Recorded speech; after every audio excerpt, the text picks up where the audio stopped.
2 700 milliards d'euros, c'est l'épargne totale des Français qui sont parmi les Européens qui ont le plus de capital, qui épargnent le plus, avec un taux d'épargne de près de 18% et qui est en augmentation. Bon, ça c'est notre côté écureuil parce qu'on adore accumuler les noisettes. Alors si cette épargne était correctement investie dans les entreprises, ça augmenterait la richesse, mais c'est pas le cas. C'est pour ça qu'Alfred est parmi nous maintenant, et parce qu'on assiste maintenant depuis plusieurs années, et le mouvement s'accélère à cause de la crise politique qu'on connaît en France, à un exode massif de l'épargne des Français hors de France. Je suis pas en train de te parler des Bahamas ni même de la Suisse, je te parle d'un pays qui est beaucoup plus petit, plus discret, mais beaucoup plus riche. En 2024, la richesse par habitant créée au Luxembourg était à 127 000 euros. En France, pour donner un ordre d'idée, on est aux alentours de 42 000 euros. Et la Suisse, on s'approche des 96 000 euros. Donc tu vois qu'il y a quand même un gros écart de richesse entre la France et le Luxembourg.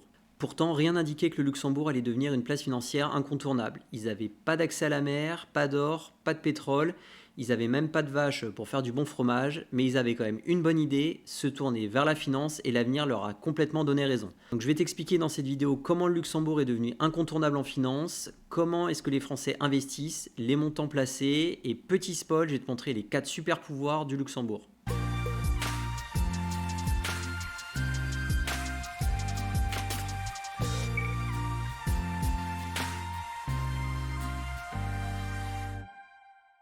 Salut, c'est Gabriel. Alors on n'est pas sur une chaîne d'histoire, mais ça me paraît important de recontextualiser un petit peu les choses pour te montrer que les décisions économiques et politiques ont un vrai impact sur le développement d'un pays et sur ton épargne également. Alors, le Luxembourg, au niveau de sa position géographique, on n'est pas ultra bien situé parce qu'on est entre la France et l'Allemagne. Et dans les années 1800-1900, avec tous les conflits qu'il y a eu, t'es un peu comme au poker. C'est pas avec ta main que tu vas gagner, donc va falloir y aller au bluff. Donc le Luxembourg avait pas de vaches ni de pétrole, mais ils avaient quand même beaucoup de minerais, et en fait c'était l'un des pays fondateurs du CECA après la Deuxième Guerre mondiale. Et donc le CECA, c'était précurseur de l'Union européenne, c'était une zone d'échange sur le charbon et de l'acier. Alors ils avaient conscience qu'en fait le minerai c'était à la fois une force pour se développer économiquement, mais aussi une faiblesse parce que toute leur économie est reposée là-dessus, et donc ils ont cherché à se diversifier. Et déjà c'est intéressant de noter que ce pays a pris conscience de ses faiblesses, et toi dans ton allocation de portefeuille, il faut que tu en aies aussi conscience de vraiment diversifier ce que tu as. Et en fait, on va revenir un petit peu en arrière. En 1929, le Luxembourg a mis en fait des lois qui ont favorisé l'implantation de holdings sur son territoire. Alors les holdings, je t'ai fait une vidéo là-dessus, donc je ne vais pas y revenir. D'ailleurs, je compte toujours sur ton soutien. Alors après, c'est sûr que 1929, niveau timing, on peut faire un peu mieux, parce que je te rappelle que c'est l'un des plus gros cracks de l'histoire, avec le jeudi noir, où les indices américains, sur une seule journée, ont perdu plus de 20%. Donc comme je te le dis, niveau timing, c'était pas terrible, en tout cas le cadre juridique était déjà là, et en fait il a fallu attendre les années 1960, les 30 glorieuses, pour voir vraiment l'essor des holdings au niveau du Luxembourg, et finalement ils ont réussi à les attirer. Et tu vois qu'au niveau des holdings, on était à 345 à peu près en 1932, à plus de 2780 en 1971. Et après, bien sûr, ça a largement explosé. On a vu aussi qu'il y a eu beaucoup de scandales au niveau des Swiss Leaks et des affaires fiscales. Donc ça a entaché un petit peu la Suisse. Le Luxembourg, lui, n'était pas franchement visé là-dessus. Au contraire, ils se sont renforcés, ils ont attiré les banques privées, et ils cherchent aussi à se diversifier dans la finance, notamment avec la fintech, la finance islamique ou la finance verte. Donc c'est des prochains créneaux sur lesquels le Luxembourg souhaite aller. Donc maintenant qu'on a posé les bases, on va discuter chiffres, c'est un peu le but de la chaîne. Alors le Luxembourg excelle vraiment dans l'assurance vie. Alors si tu ne sais pas ce qu'est l'assurance vie, je t'ai fait une vidéo qui va s'afficher ici ou ici, je ne sais pas trop, mais elle va s'afficher quelque part. Et en fait, dans les chiffres, il y a un chiffre qui est vraiment ultra intéressant qui nous est donné par le commissariat aux assurances. C'est un peu le gendarme des assurances au Luxembourg. La France, en fait, c'est le premier marché du Luxembourg de très très loin. Tu vois qu'on investit plus au Luxembourg que les Luxembourgeois, les Allemands, les Belges, les Italiens. Et c'est en nette augmentation entre 2023 et 2024. On n'a pas encore les chiffres de 2025, mais en tout cas, ça sent quand même plutôt bon pour le Luxembourg. Enfin, en tout cas, ils nous aiment beaucoup. Et tu vois qu'en 2023, les Français investissaient à peu près 8 milliards, et ces 8 milliards sont devenus quasiment 14 milliards en 2024. Et là, donc on pèse, donc c'est marqué ici, 47% de l'encaissement total.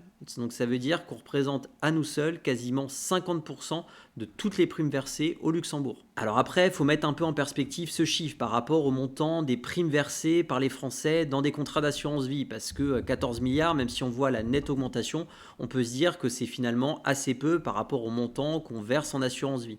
Et là, tu vas être choqué.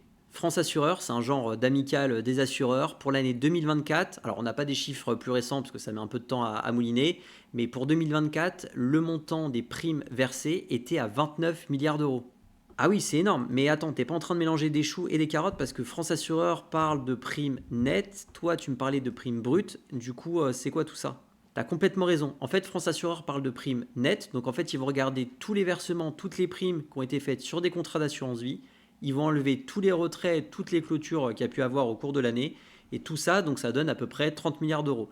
Et en fait, quand tu regardes ce chiffre-là par rapport au montant du Luxembourg, bah, c'est quand même assez énorme. Et au niveau du Luxembourg, donc le commissariat aux assurances nous donne également le chiffre des primes nettes. Et tu vois qu'en France, pareil, la France se distingue largement avec une collecte nette exceptionnelle d'un peu plus de 6 milliards d'euros. Donc tu te dis que sur 6 milliards d'euros, c'est quand même assez considérable par rapport aux primes nettes de 30 milliards d'euros qui sont faites sur des contrats d'assurance vie. Donc il y a une large partie finalement des fonds qui part au Luxembourg. Et ce qui est sûr, c'est que plus le climat est incertain et plus il y a une tendance à la délocalisation. Là, comme on a pu le voir, on était en 2024, mais on voit qu'en 2025, les chiffres s'accélèrent comme on a pu le voir en intro avec l'article de presse. Et donc en fait, on peut se dire qu'aussi en perspective, tu vas voir 2027, donc beaucoup d'incertitudes. Et plus il y a de l'incertitude, plus il y a une tendance à la diversification, notamment géographique. Et là, c'est vraiment le Luxembourg qui en profite. Alors pourquoi est-ce que tout le monde part au Luxembourg finalement? Alors tout le monde, quand même une clientèle plutôt fortunée. Mais du coup, ta question, est-ce que ce serait pas une question à 6 milliards d'euros? Ouais, tout à fait. Et Alfred m'a trouvé les 4 super pouvoirs du Luxembourg et on va les regarder tout de suite. Et le premier super pouvoir du Luxembourg, c'est le triangle.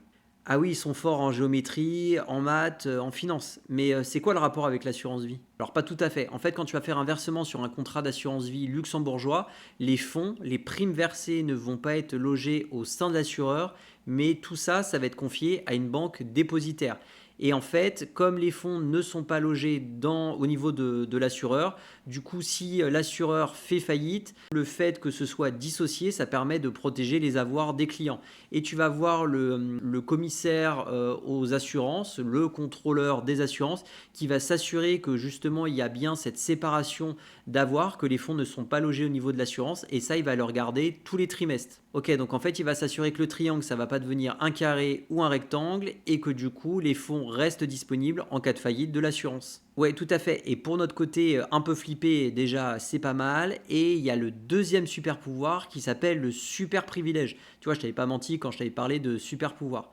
Et en fait, le super privilège, c'est ça. En France, quand il y a une faillite d'entreprise, ça va être l'État qui va se servir en premier. S'il reste quelque chose, ça va être les cotisations sociales. Ensuite, tu vas avoir les actionnaires, les salariés, ton hamster. Bref, un peu tout le monde passe avant le client. Mais au Luxembourg, ça ne se passe pas du tout comme ça. Donc, tu vas avoir en tant que client le principe d'un super privilège. Donc, ça veut dire qu'en fait, tu vas passer avant tout le monde. Ouais, mais du coup, tu es remboursé sur quelle valeur?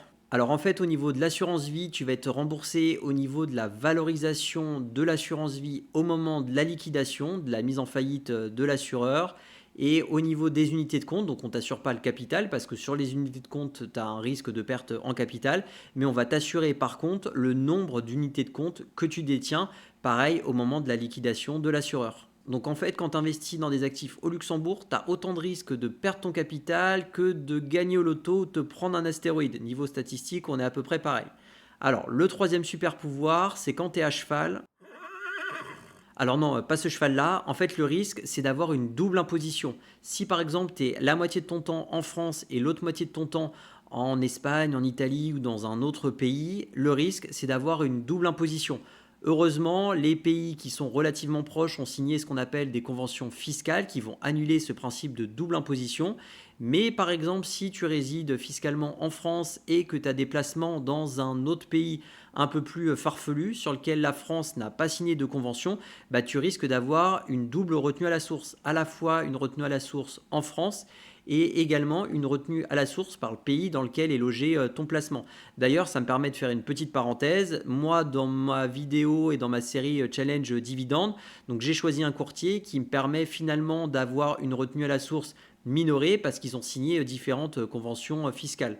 Donc en fait, l'avantage, le gros avantage du Luxembourg, c'est qu'ils sont complètement transparents. Ça veut dire que eux n'appliquent pas du tout de retenue à la source et donc en fait, la fiscalité de ton contrat d'assurance vie luxembourgeois, ce sera la fiscalité de ton pays de résidence. Donc si tu es en France, ce sera la fiscalité française. Si demain tu déménages par exemple au Portugal, ce sera la fiscalité portugaise. Et si tu déménages aux États-Unis, ce sera la fiscalité américaine. Parce que le contrat d'assurance vie en France, ça restera de toute façon de droit français, même si tu déménages après, alors que le Luxembourg, t'as compris, ça va s'adapter avec ton lieu de résidence.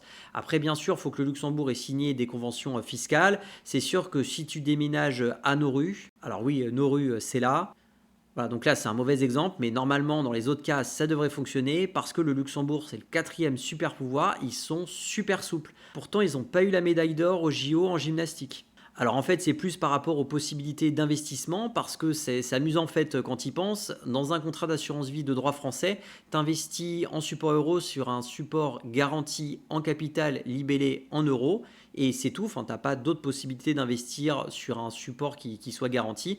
Et ben, dans un contrat d'assurance vie luxembourgeois, tu peux tout à fait investir sur un support garanti en capital, mais libellé par exemple en dollars. Ça, c'est complètement possible. Ou en francs suisses. Et donc là, en fait, tu vas pouvoir diversifier géographiquement tes actifs, donc logés au Luxembourg, et avec une devise différente. Donc là, tu vas vraiment pouvoir bien allouer et bien diversifier tes avoirs. Tu peux aussi demander à l'assureur de rajouter des fonds qui ne sont pas, je dirais, notés et dans le listing classique des fonds. Si par exemple il y a un fonds un peu farfelu qui n'est pas forcément connu, mais toi tu penses que c'est un bon filon, bah, tu peux demander à l'assureur de le rajouter. Alors c'est lui qui va s'assurer que le fonds est un fonds qui respecte différentes réglementations, mais s'il le respecte, il n'y a pas de raison qu'il le refuse. Et donc tout ça, en fait, c'est pour dire que le Luxembourg est beaucoup plus souple que la France au niveau de la gestion financière des contrats d'assurance vie. Et après, sur l'intérêt d'avoir différentes devises, je te ferai prochainement une vidéo dessus. Mais en tout cas, c'est sûr que ça te permet d'ajouter de la diversification. Alors après, si tu veux comparer la Suisse et Luxembourg, c'est sûr que la Suisse a un peu cette image de coffre-fort complètement confidentiel. Bon, sachant que depuis, il y a maintenant l'échange automatique d'informations. Ça veut dire que la Suisse envoie automatiquement les informations de ses clients détenteurs de comptes ou de contrats d'assurance vie à l'administration fiscale française. Donc en fait, même si tu ne déclares pas, de toute façon, l'administration fiscale connaît parfaitement les comptes. Après, me fais pas dire ce que j'ai pas dit, hein, faut tout déclarer. Alors après, sur le côté confidentiel, c'est sûr qu'il y avait certaines personnes qui voulaient cacher complètement leurs avoirs de manière illégale. Donc là, maintenant, bah, forcément, ça fonctionne plus. Mais en tout cas, ce qui est sûr, c'est que le Luxembourg est vraiment incomparable au niveau de l'attractivité, compte tenu de tout ce que je t'ai présenté. Et c'est pour ça, finalement, que l'épargne des Français va de plus en plus au Grand-Duché, parce qu'on peut appeler aussi le Luxembourg comme ça, et de plus en plus. Voilà, c'est déjà fini pour cette vidéo. Un grand merci à toi de l'avoir regardé jusqu'au bout. Il y a d'autres vidéos qui s'affichent juste à ta gauche. Ce serait dommage pour tes investissements de son passé. Et n'oublie pas, fais décoller ton épargne et fais-moi grossir ce petit cochon. Allez, bonne semaine, salut.